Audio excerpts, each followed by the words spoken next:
Me gustaría que en este momento todos se tocaran los bolsillos. ¿Qué sienten? ¿Su celular? ¿Sus audífonos? Probablemente. Ahora piensen qué cargan en su maleta. ¿Un cuaderno? ¿Una cartuchera? Probablemente sí, pero lo más importante es su computador. ¿Y por qué? Tal vez sea porque es su objeto más preciado, ahí está su fuente de trabajo. ¿Por qué no amarlos? Al fin y al cabo, desde la pandemia fueron bastante útiles para podernos comunicar entre nosotros. Lo que se puede relacionar con el libro de la hiperculturalidad del autor Han Byung-chul, donde nos damos cuenta que gracias a esa tecnología y a esa globalización, nosotros como seres humanos de cierto modo hemos roto esa distancia cultural que hay entre las personas. La cultura es desnaturalizada y libera tanto de la sangre como del suelo, es decir, de los códigos biológicos y de la tierra, donde nos damos cuenta que ya no es necesario estar frente a frente con una persona para saber entender cómo es su cultura. El ser humano siempre quiere ir más allá de donde nace, ¿y por qué no hacerlo? Si una persona nace en Colombia, ya no es fundamental y necesario que su vida la desarrolle en ese país, sino que ahora tiene las oportunidades de irse, experimentar nuevas culturas, sentir nuevas experiencias, o puede quedarse en su propio país y aún así saber que por medio de dispositivos electrónicos va a estar conectado con personas de culturas completamente diferentes. Gracias a esta tecnología que tenemos hoy en día, nuestra vida se ha facilitado un montón. Ahora con un simple clic tenemos acceso a toda clase de información que necesitamos. Solo necesitamos disponer de un dispositivo móvil con internet y ya.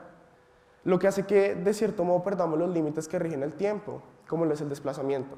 Y para eso me gustaría que levantaran la mano cada uno de ustedes que ha perdido tiempo desplazándose para llegar a una cita o para llegar al trabajo. Como era de esperarse, a muchos les ha sucedido.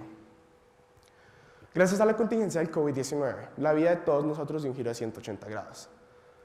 Pasamos de jugar en parques públicos a jugar por medio de plataformas digitales. Pasamos de tener reuniones presenciales a tener reuniones virtuales. Pasamos de tener clases en un aula presencial a tener clases en un aula virtual. ¿Y qué nos dejó todo esto? Nos dimos cuenta que los colegios, las universidades y hasta los trabajos pueden funcionar de manera virtual y que la presencialidad no es necesaria y fundamental hoy en día. Personalmente yo le tomé mucha ventaja a finales de la pandemia para viajar. Eso hizo que le tomara de cierto modo mucho cariño a mi celular y a mi computador. Porque aún sabiendo que estaba al otro lado del mundo, sabía que seguía conectado con mis compañeros, con mis profesores y con mi colegio. Y que la distancia no iba a ser frontera para yo no seguir haciendo lo que más amo, que es viajar. Antes de la tecnología, la vida de cierto modo era más complicada. Hablo específicamente de la comunicación, donde las personas tenían que disponer de tiempos y horarios. Para poder hablar con una persona no es necesariamente en persona. Tenían que disponer de tiempo para mandar una carta, mandarla y esperar una respuesta.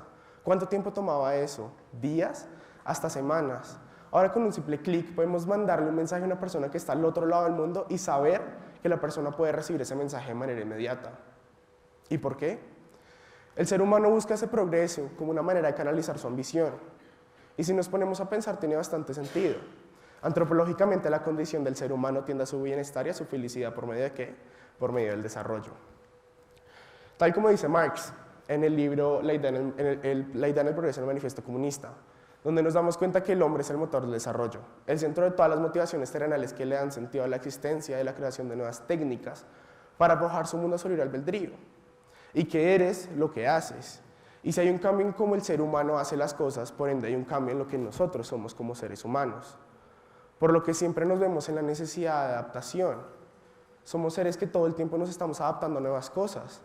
Los movimientos técnicos del hombre han aumentado continuamente en número y en intensidad a través de los años. Esa evolución que tenemos hoy en día no es la misma la que teníamos 20 años atrás.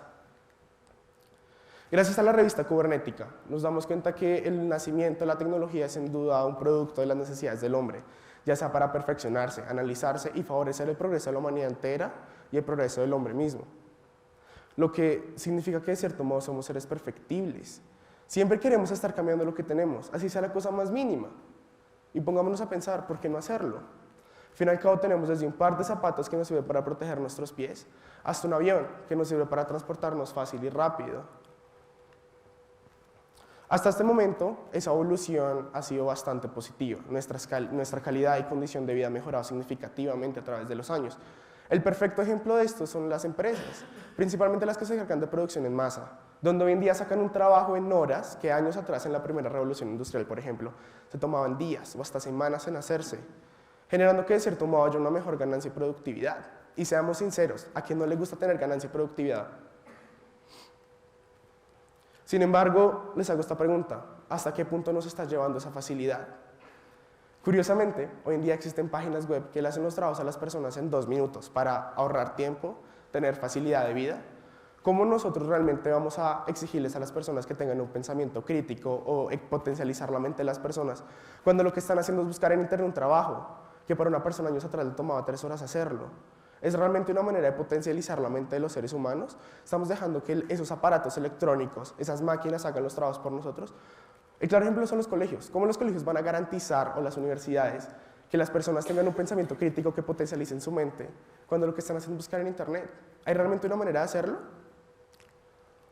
Y para eso les hago esta pregunta. ¿Que hagan todo por nosotros es positivo? Y para eso les quiero contar una anécdota personal que me marcó para siempre en la vida, donde me di cuenta que ese exceso de tecnología que yo tenía me estaba afectando de cierto modo. Una vez mi mamá me mandó a comprar 5 cosas al supermercado: queso, lechuga, perejil, tomate y albahaca. Yo soy una persona que si no nota las cosas se le van a olvidar, pero en mi mente dije, son 5 cosas, porque se me irían a olvidar. Al llegar a la tienda solo me acuerdo del queso y me acuerdo porque estaba antojado, no por nada más. Al llegar a mi casa, mi mamá muy preocupada me dice, Samuel, ¿estás bien? ¿Tienes algún problema? Vamos al médico. Y yo realmente no supe qué decirle, porque no había razón para yo decir por qué no puede comprar 5 cosas. 8 días después, mi mamá le pide el mismo favor, pero a mi abuela, y en vez de 5 cosas eran 10. Yo en mi mente dije, ella no va a poder comprar 10 cosas por su cuenta, tiene que anotarlas en algún lado. Ella decidió no hacerlo. Al llegar a la casa, de vuelta, la veo allá con las 10 cosas y hasta más, diría yo. Y ahí es cuando yo empiezo a reflexionar, a pensar, ¿por qué ella sí pudo con 10 cosas y yo no pude ni siquiera con la mitad? ¿Qué es ese factor o qué es ese algo que a mí me está afectando que no le afectó a ella? Y ahí es cuando yo empecé a reflexionar mucho. Y vuelvo a mencionar a Han Byung-chul en el libro de La cosa a la no cosa, donde nos damos cuenta que hoy en día ese mundo se torna cada vez más intangible, nublado y espectral. Ya nada es lo que parece, ya nada es sólido ni tangible. Y para eso les hago una pregunta e intenté responderla en su mente. ¿Qué pasaría si de un momento a otro la tecnología dejara de funcionar? ¿Nuestra vida perdería sentido porque no somos nada sin ella? El orden físico está siendo hoy sustituido por el orden digital, donde es casi imposible detenerse en la cantidad de información que nosotros como seres humanos estamos manejando, donde nuestras obsesiones ya no son las cosas materiales y tangibles, sino es la cantidad de información y de datos que nosotros podamos tener, donde ya no medimos nuestro éxito por la cantidad de cosas materiales que tengamos, sino medimos nuestro éxito por el poder y la cantidad de datos e información que tengamos cada uno como seres humanos. Donde nos damos cuenta que la consecuencia es la infomanía. Somos seres infómatas, nos encanta sobrecargarnos de datos, de información, donde cada vez nos alejamos más de lo que éramos originalmente. Y gracias a José Ortega, el filósofo José Ortega, en el mito del hombre allende la técnica, nos damos cuenta que no hay ningún motivo concreto para creer que esto no va a ser así hasta el infinito, donde el consumo de datos y tecnología nos están ya consumiendo como seres humanos, estamos dejando de ser seres humanos por ser, ¿qué? ¿Robots? ¿Máquinas? Gracias al ingeniero Emilio Fernández Rey, nos damos cuenta que en la actualidad la evolución tecnológica ha llegado a tal punto donde ya las máquinas han logrado superar de cierto modo la mente humana. Y tal es el caso de Deep Blue, una máquina de ajedrez que logró superar al campeón mundial en 1996. Si eso fue en 1996, ¿cómo será ahora? ¿Cómo será en un futuro? Y si fue en el ajedrez, ¿cómo serán otras cosas? ¿Cómo serán otros aspectos? Si una máquina ya logró ganarle a una persona que lleva años en entrenamiento, años en práctica, ¿cómo será eso en un futuro? ¿Eso cuenta como reemplazo del ser humano? Si ya esa máquina nos está igualando, ¿cómo será? ¿Eso cuenta como reemplazo del ser humano? Les pregunto. ¿Y qué va a pasar con la realidad de las nuevas generaciones? Que nacen y lo primero que se les entregan es un aparato electrónico para distraerlos. Cuando nacen y lo primero que se les entregan es un aparato para silenciarlos, para no hacer ruido.